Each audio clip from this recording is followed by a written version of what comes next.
নমস্কার বন্ধুরা, defence knowledge আপডেটসে আপনাদের স্বাগত। তো বন্ধুরা, সম্প্রতি ইসরায়েলি প্রতিরক্ষা সংস্থা এলবিট সিস্টেমস একটি ভিডিও প্রকাশ করেছে যা সামরিক বিশেষজ্ঞদের নজর কেড়েছে।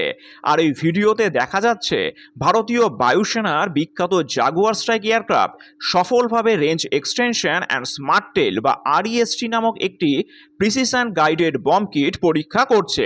এটি সাধারণ কোনো পরীক্ষা নয়, বরং ভারতের আকাশপথে হামলা করার সক্ষমতাকে এক নতুন উচ্চতায় নিয়ে যাওয়ার ইঙ্গিত। আর এখন দেখে নেব কি এই আরইএসটি প্রযুক্তি। তাহলে দেখুন, আরইএসটি অর্থাৎ রেঞ্জ এক্সটেনশন অ্যান্ড স্মার্ট টেল হলো একটি আধুনিক মডিউলার সিস্টেম যা সাধারণত ডাম্প বম্ব বা লক্ষ্যহীন বোমাগুলোকে নিখুঁত উচ্চতায় বা দূরপাল্লার অস্ত্রে রূপান্তরিত করে। আর এই কিটে থাকে ডিপ্লয়েবল আপার উইংস, যা ভাঁজ করা ডানার মতন দেখতে, যা বোমাকে বাতাসের ওপর দিয়ে গ্লাইড করতে সাহায্য করে, এবং একটি স্মার্ট টেল যা সঠিক দিক নির্দেশনা প্রদান করে। আর এটি বোমার পাল্লা বাড়িয়ে 120 কিলোমিটার পর্যন্ত নিয়ে যেতে পারে, অর্থাৎ শত্রু সীমানায় না ঢুকেই নিরাপদ দূরত্ব থেকে হামলা চালানো সম্ভব। আর এর সিইপি 10 মিটারের কম, অর্থাৎ এর অর্থই হচ্ছে এটি লক্ষ্যবস্তুতে পিন পয়েন্ট আঘাত হানতে সক্ষম। আর এতে কি আছে জানেন? এতে আছে আইএনএস বা জিএনএসএস নেভিগেশন, এবং সব থেকে গুরুত্বপূর্ণ হলো অ্যান্টি জ্যামিং প্রযুক্তি, যা শত্রুর ইলেকট্রনিক ওয়্যারফেয়ারের মাঝেও কাজ করতে সক্ষম। আর এটি 250 কেজি, 500 কেজি এবং 1000 কেজি ওজনের বোমাতেও লাগানো যায়, যা ভারতের তৈরি দেশীয় এইচএসএলডি বা হাই স্পিড লো ড্র্যাগ বোমার ক্ষেত্রেও কার্যকর। আর এখন প্রশ্ন হচ্ছে, কেন এর জন্য জ্যাগুয়ার এয়ারক্রাফটকেই বেছে নেওয়া হলো? তাহলে দেখুন, জ্যাগুয়ার মূলত একটি ডিপ পেনিস্ট্রেশন স্ট্রাইক ফাইটার, যা নিচু উচ্চতায় উঠতে পারদর্শী। আগে জ্যাগুয়ারকে লক্ষ্যবস্তুর খুব কাছে গিয়ে বোমা ফেলতে হতো, যা বিমান বিধ্বংসী কামানের মুখে পড়ারও সম্ভাবনা বাড়িয়ে দিত।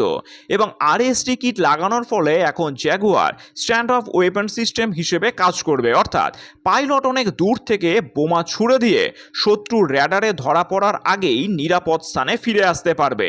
আর ভারতের এই নতুন ক্ষমতা শত্রু শিবিরের জন্য গভীর চিন্তার কারণ হয়ে দাঁড়ালো। তাহলে দেখুন, পাকিস্তান বা চীনের যেসব surface two air missile battery আছে, সেগুলোর পাল্লা এড়িয়ে 120 কিলোমিটার দূর থেকে হামলা চালানো এখন ভারতের জন্য সহজ হয়ে গেল। আর এই কিটটি বোমাকে খাড়াভাবে আঘাত হানতেও সাহায্য করে, অর্থাৎ যা শত্রুর ভূগর্ভস্থ কমান্ড সেন্টার বা বাংকার ধ্বংস করার জন্য আদর্শ।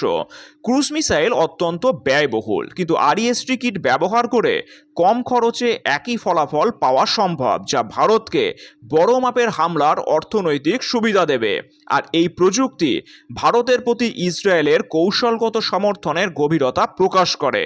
পশ্চিমী প্রযুক্তির সাথে ভারতীয় অস্ত্রের এই মেলবন্ধন ভারতকে আত্মনির্ভরশীল হতে সাহায্য করেছে। দক্ষিণ এশিয়ায় ভারতের আকাশসীমার শক্তি বৃদ্ধি পাওয়ায় চীন ও পাকিস্তানের ওপর ভারতের প্রতিরক্ষা চাপ কিন্তু বহুগুণ বেড়ে গেল। বিশেষ করে এলএসি এবং এলওসি বরাবর ভারতের হামলা করার সক্ষমতা এখন অনেক বেশি আধুনিক।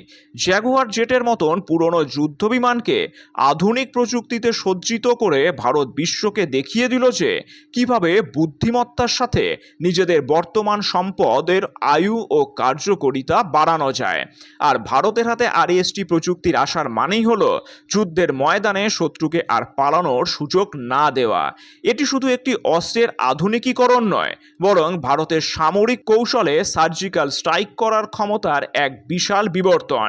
এই বিষয়ে আপনাদের কি মতামত তা নিচে অবশ্যই কমেন্ট করে জানাবেন। আর চ্যানেলটি ভালো লাগলে অবশ্যই লাইক, শেয়ার ও সাবস্ক্রাইব করে দেবেন।